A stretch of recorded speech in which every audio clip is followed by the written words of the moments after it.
Alright, I want to talk about creative haircuts. I'm not talking about, getting the stripes or even some cool stars shaved in there or, stuff like that. I think those are creative haircuts. I just have no expertise on the topic whatsoever. I'm talking about trimming back on your creative work because like hair, you're going to need to do that regularly. See, I have hair that grows super fast, so whenever I get a haircut, it's just like extremely obvious because I get it cut pretty drastically in order to buy myself some more time until the next haircut.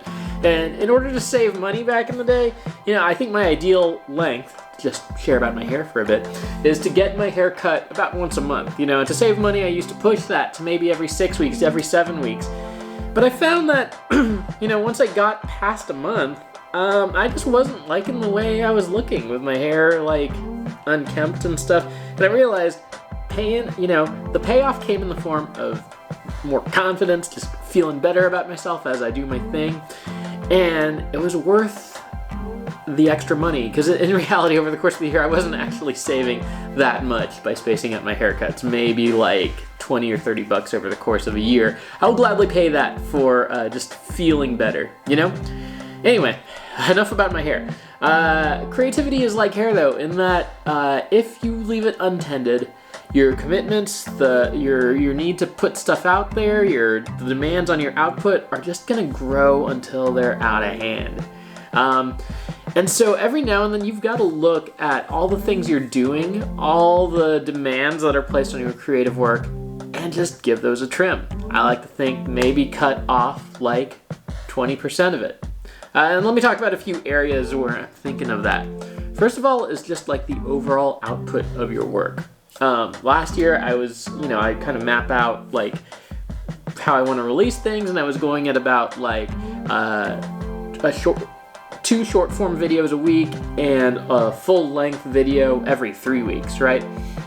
I discovered if I turn that full length video from every 3 weeks to every month, nobody would actually notice. And the cadence would not be that different, except I would get myself at least a bonus week, sometimes even 2, to work on the stuff. I could get so far ahead that I would no longer feel like I was always running up against deadlines. Likewise, cutting out one short form video a week to just go down to one has allowed me to focus on each video more deeply. I actually enjoy the process of making it so much more because I'm not so focused on just cranking it out for the sake of meeting a schedule that I placed on myself.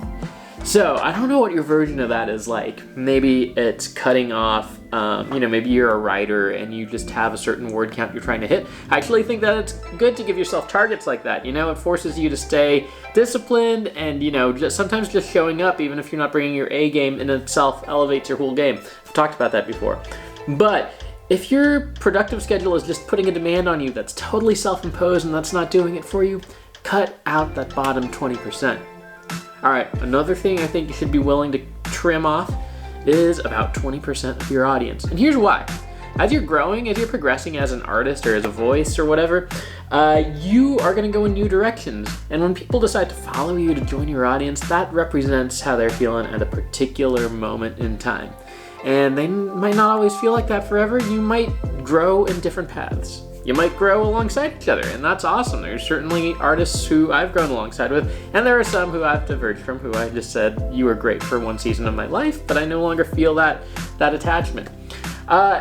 If you don't trim back, if you don't trim back psychologically, you might find yourself always trying to cater to the demands of people who've been following you for a long time, as well as the newcomers, and you might find they have such different tastes, and it's really, really hard, and there's so much pressure on you.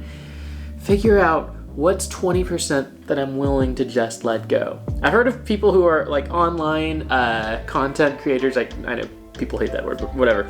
You know what I'm talking about when I say that. Who have discovered that by deliberately unsubscribing about 20% of their followers, so people work hard to build their follower counts and they're deliberately saying, I'm just going to get rid of a bunch of you, their engagement goes way up because those who are left are actually interested in their work and they're committed to it. So this will be a lesson. Every now and then you're going to need a creative haircut, you're going to need a creative trim, you're going to need to cut back on all your commitments and what you're doing, and you will feel and look so much better.